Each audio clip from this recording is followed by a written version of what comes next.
Welcome back. You're watching the Press Club. Before the break, we were talking about the role of manifestos in influencing voter decision. You saying that they don't play a significant role. No, I don't think so. I think that the role of a manifesto is to put your program out, to tell people what you're going to do and to make all your promises and so on. And the reason that is because you're hoping that the contents of the manifesto will influence the voter. But here you have a situation, as has always been the case, since neither party wants to be the first to put out its manifesto, because historically the first one would expect that the other one would copy and respond. They tend to play hide and seek and issue the manifestos respectively at the closest point towards election day. I think that that is counterproductive, because by the time the manifestos come out, let's look at this last election. The manifestos came out Wednesday. Election is Monday. The Labour Party said it would have its own, it would put its own out on a day. The UWP put its own out the night before. But then when one looked at the two manifestos, I am not sure that the UWP manifesto was the deciding factor that made any UWP vote UWP, or made any person vote UWP. In other words, when the manifesto come out, that manifesto can only influence the little 5%, the undecided. the undecided.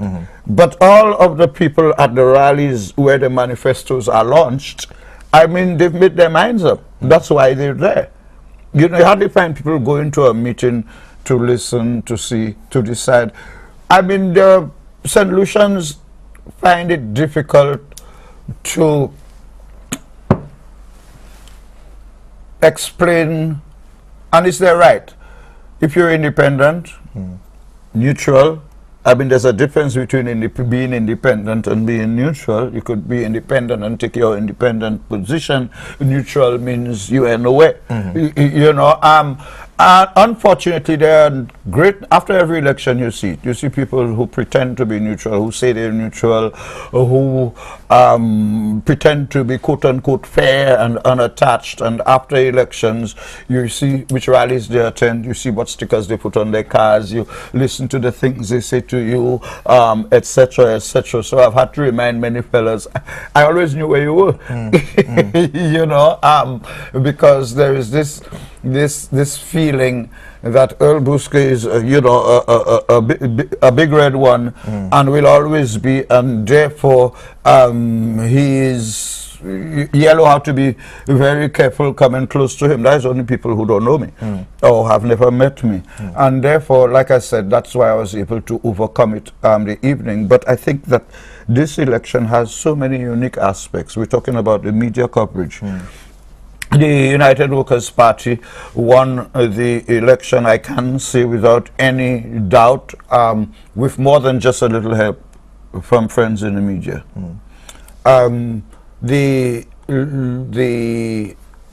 I keep forgetting this word so much that I have to be... Animation? Yeah. The animation aspect was very influential. I think the animation IT aspect played a more significant role than the traditional media.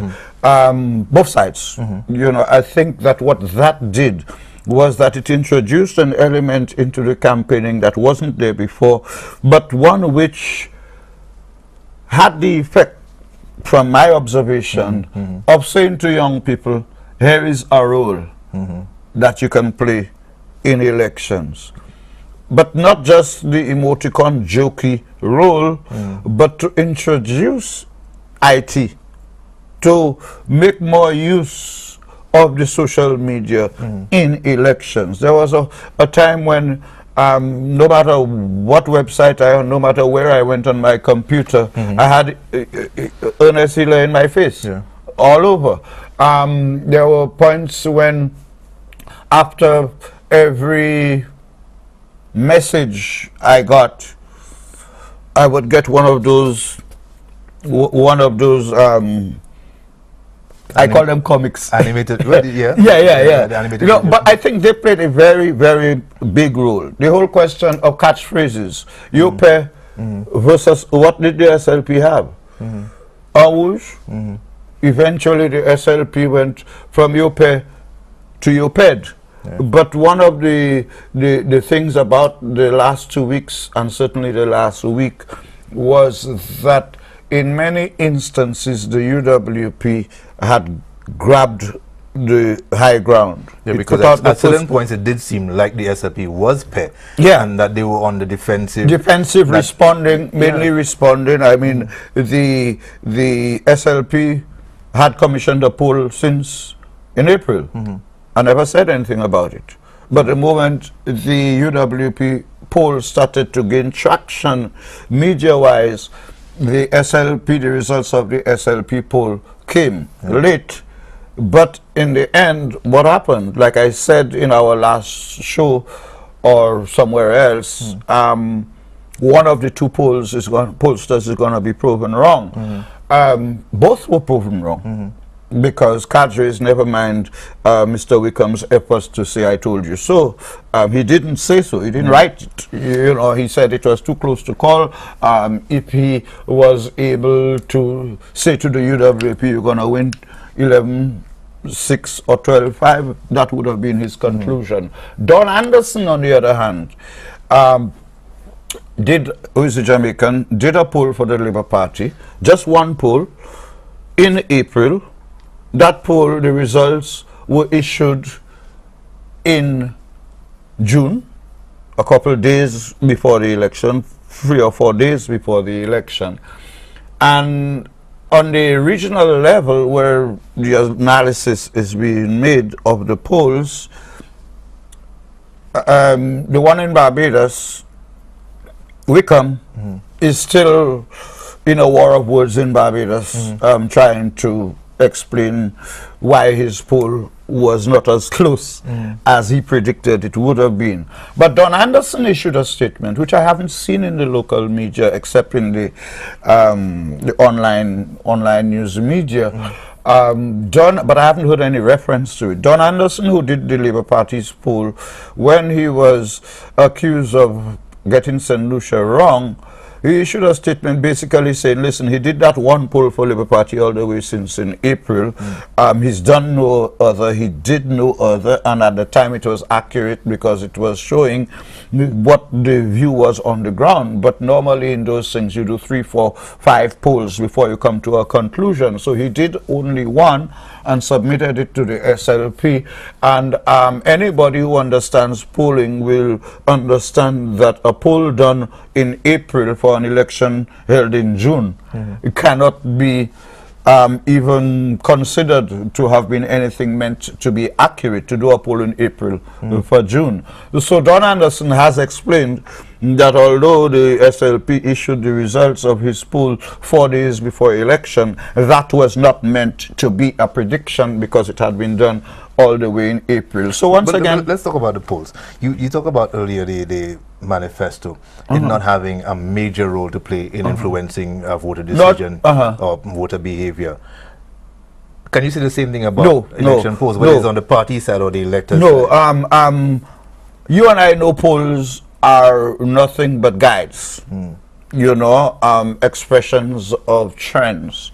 But nowhere does any party or any entity that commissioned a poll consider that poll to be 100% true.